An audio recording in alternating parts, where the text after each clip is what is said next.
Markets recovered in the second quarter as geopolitical tensions eased and earnings came in strong, while AI investment remained a powerful force. But higher stock valuations and renewed risks raise harder questions ahead. Markets recovered during the second quarter as progress toward a ceasefire between the U.S. and Iran and the reopening of shipping routes through the Strait of Hormuz reduced concerns about a prolonged energy disruption. Oil prices retreated from their first quarter highs. That eased pressure on inflation expectations, and investors moved back into stocks. Strong earnings and renewed enthusiasm for AI investment provided additional support, with technology and semiconductor companies leading the advance. Participation broadened later in the quarter, and international stocks remain ahead of U.S. stocks for the year to date. Bonds also posted positive returns as lower energy prices helped interest rates to stabilize. Corporate bonds and bonds backed by mortgages and other loans generally outperformed government bonds, while the Federal Reserve's more restrictive posture kept the possibility of higher rates in focus. Looking ahead, earnings should remain the main support for stocks, but elevated valuations leave less room for disappointment, especially among major technology companies. Markets may respond more sharply if earnings fall short or if interest rate expectations rise. For bonds, long-term rates depend on more than just the Fed's next rate move. The Fed's reduction of its balance sheet, less guidance about future policy, and heavy government borrowing could keep long-term rates elevated and more volatile.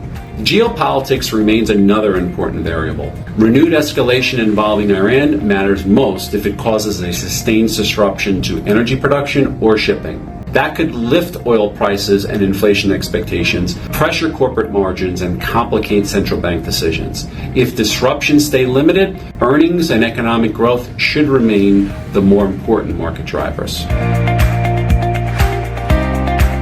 The U.S. economy continued to expand during the second quarter, supported by consumer spending and government spending, and strong business investment tied to AI and related infrastructure. Higher energy costs temporarily reduced household purchasing power, but spending remained relatively steady as gasoline prices later declined. Hiring also strengthened. Job growth accelerated, earlier employment estimates were revised higher, and the unemployment rate remained stable. Hiring broadened across several service-oriented industries, marking a shift from the earlier pattern of limited hiring and layoffs. Headline inflation rose as the first quarter's energy shock moved through gasoline and other consumer prices. However, underlying inflation increased much less, suggesting that the energy shock had not yet produced a broad rise in prices for goods and services. The Federal Reserve held rates steady under its new leadership. The U.S. economy should continue expanding at a moderate pace, supported by household spending, a relatively stable labor market, and business investment. However, higher borrowing costs and renewed energy pressure could weigh on household budgets. Inflation should ease gradually as lower energy prices reduce headline pressure, but housing and service costs, renewed tariff proposals, and demand tied to AI infrastructure could slow that progress. Renewed tensions involving Iran add risk if energy production or shipping is disrupted. The Fed is therefore likely to keep rates steady while it looks for clearer evidence that inflation is moderating and the labor market remains balanced. Higher underlying inflation could bring additional rate increases into consideration, while weaker growth or employment could eventually shift the discussion toward lower rates.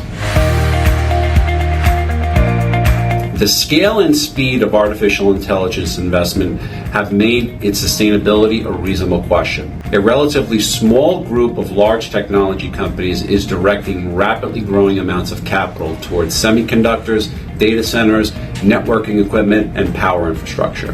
The buildout has strong support. Major tech companies view computing capacity as important to their competitive position, while also growing AI usage by businesses and consumers continues to increase demand. Many of these companies also generate substantial cash flow from existing businesses, giving them greater capacity to fund the investment internally. The harder question is whether spending could keep growing at its current rate. Capital spending supports expansion before the resulting revenue fully develops. As that spending absorbs more operating cash flow, companies will need to show that AI adoption, new products, cost savings, and productivity improvements are generating enough cash flow to justify the capital commitment. Physical constraints matter too. Semiconductor capacity, suitable data center locations, electricity generation and transmission, cooling equipment, and construction timelines could all limit how quickly new capacity becomes available. If companies rely more heavily on borrowing or outside financing, the cycle could also become more sensitive to interest rates and capital market conditions. Even if AI becomes an important and durable technology, that would not guarantee equally strong results for every company or stock. Competition, valuation, execution, and profitability still matter. Some of the economic benefit may ultimately accrue to companies that use AI effectively rather than those bearing the largest upfront costs. The opportunity may be significant, but the path and its winners are likely to become more unpredictable and uneven over time. The quarter's developments reinforce the value of building portfolios around multiple return drivers rather than one market theme, economic outcome, or a small group of companies. AI-related growth may extend beyond today's major technology leaders as adoption spreads across industries, regions, and company sizes. Broad stock exposure provides several ways to participate as that opportunity develops, while reducing dependence on whether the current leaders continue to meet high expectations. Participating in long-term growth opportunities, however, is only one part of a balanced portfolio.